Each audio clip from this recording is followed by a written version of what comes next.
Hello all, my name is Krish Nayak and welcome to my YouTube channel. So guys, as an AI practitioner where I've specifically spent more than 10 plus years of experience in the analytics industry, I believe with the help of artificial intelligence, we can definitely solve a lot of problem statement. And the most important thing is that you really need to have a good domain knowledge. Today in this specific video, I really want to talk about one amazing use cases regarding how Google is able to implement something related to wind forecasting and how it is basically used in an airport industry. Right? This is quite amazing. I still believe that in every domain, every technology, in every industry, AI is going to be getting used. So let me go ahead and let me just show you this about this amazing blog that which recently Google Cloud has basically published. And you will be able to understand that what all things they have actually focused on, what all data set they have actually focused on, how did they collect the data set, what was the performance metrics that they had actually seen. Now, this is super important for any people who are working in different technology and different domain. You should also start in the similar way. Yes, irrespective of domain knowledge, the problem statement may differ. The problem solving technique may basically differ. So let me go ahead and let me just share my screen quickly. So this was an amazing news from Lufthansa. Lufthansa increases on-flight time delays by wind forecasting with the help of Google Cloud. Now I'll give you a 2 minutes time. Just pause the video, right? And just see this specific thing and just see that with the help of this wind direction, why do you think in the left hand side there is a delay, and on the right hand side, because of the future forecasting of this wind forecasting, you will be able to see that the flights are able to depart at the scheduled time. Right? So just pause the video, pause this specific video and just think about it. Before that, I go ahead. I really want to quickly announce, if you really want to know that how we can basically solve this kind of use cases, definitely we are coming up with this amazing data science industry ready projects, which has basically started from September 24th. But yet we have just completed the introduction class. I would suggest come over here, try to understand how do we solve our end-to-end data science projects by using various clouds like AWS, Azure, and GCP. Along with this, we are also coming up with this full stack data science bootcamp with the job guaranteed program, that is bootcamp 2.0. And again, here the focus will be that we'll try to learn data science from the scratch. Now let me go ahead and let me talk about this specific use case. Now here you can see that the forecasting, that is the wind forecasting that is done by the Google Cloud ML, right? What has happened is that it has basically helped the flight to depart at the scheduled time. So before this, now here you can basically see that without the forecasting, now there is a concept of against the wind and for the wind, with respect to any airport industry.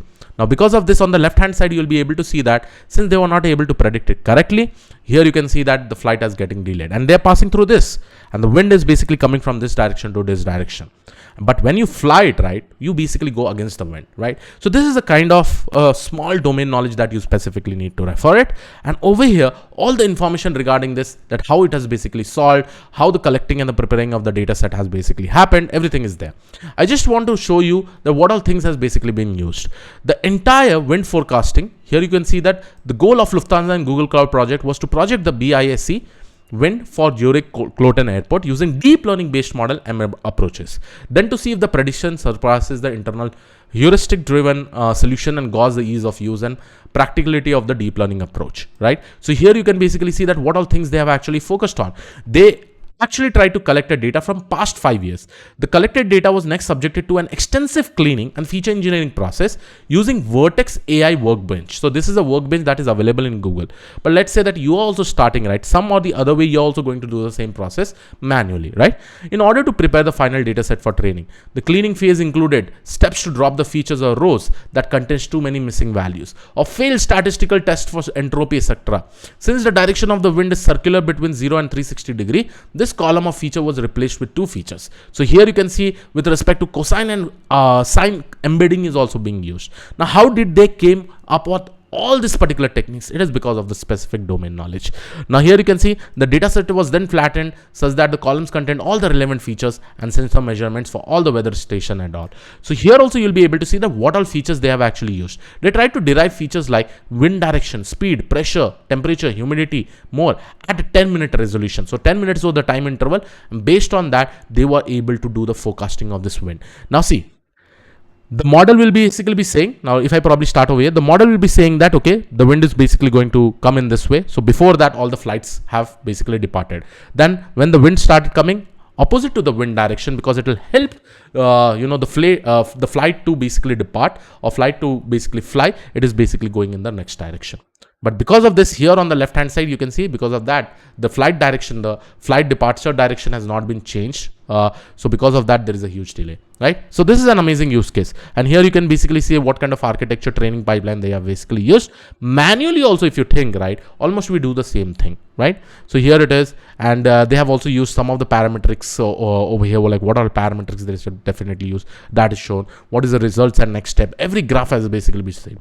So I would suggest definitely go through this. But the most and the foremost important thing is that how an amazing use case is being solved. At the end of the day, if you have some good amount of domain knowledge, any use cases in any technology, in any domain that you're specifically working, you don't have to worry about it. You will be able to solve with the help of AI. And this is what you should also start looking for. Whether you're working in any companies, you tell your manager, I found out this specific use case. I can solve this specific use case. At the end of the day, just by creating this, what will happen if the flight delays are not happening? Millions and millions of dollars will be saved. Once Lufthansa basically executes it, they have also started executing it. And just amazing results have basically happened. In this article, they have also said that how much percentage of money they are able to save, right? So this is a super important thing, right? So please do let me know that if you want similar kind of videos where I specifically talk about amazing use cases and all, I'll be happy to talk about it. And yes, at the end of the day, you really need to learn different things over here, because I cannot just keep on explaining each and everything, because it may also be something very new to me with respect to the domain knowledge. But yes, this is really giving a good amount of idea about it. So yes, this was it from my side. I'll see you all in the next video. Have a great day. Thank you, one doll. Bye bye.